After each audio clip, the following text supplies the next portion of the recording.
আকাশ প্রতিরক্ষা ব্যবস্থা মোতায়েন করেছে পোল্যান্ড। সম্প্রতি পোল্যান্ড সহ ন্যাটোর বেশ কিছু দেশের আকাশসীমা বারবার লঙ্ঘন করায় রাশিয়ার বিরুদ্ধে অভিযোগ আনা হয়েছে। এসব ঘটনার পর বেশ সতর্ক অবস্থানে রয়েছে ন্যাটো। এর মধ্যে ইউক্রেনে নতুন করে হামলা শুরু করেছে রাশিয়া।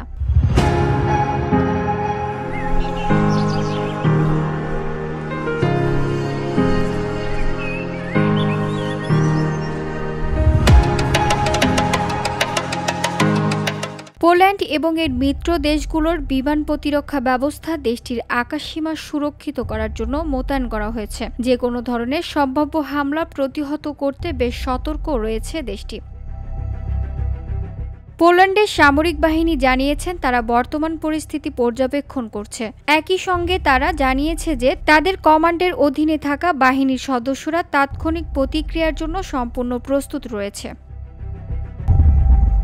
স্থানীয় সময় রবিবার ভোরে পোল্যান্ডের অপারেশনাল কমান্ড সামাজিক যোগাযোগ মাধ্যমে এক পোস্টে জানিয়েছেন পোল্যান্ড এবং মিত্র দেশের বিমানগুলো আকাশসীমায় কাজ করছে। অন্যদিকে স্থল ভিত্তিক প্রতিরক্ষা ব্যবস্থা এবং রাডার রিকগনিশন সিস্টেমগুলোকে সর্বোচ্চ প্রস্তুতির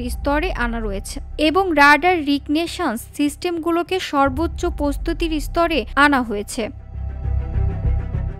বিবৃতিতে আরও বলা হয়েছে, এই পদক্ষেপগুলো প্রতিরোধমূলক প্রকৃতির এবং এর লক্ষ্য আকাশসীমা সুরক্ষিত করা এবং নাগরিকদের রক্ষা করা, বিশেষ করে হুমকিপ্রাপ্ত অঞ্চলগুলোতে সুরক্ষা নিশ্চিত করা।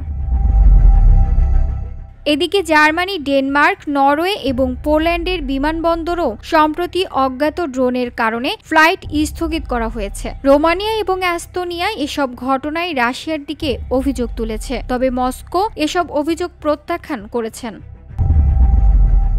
VOD Bangla news desk.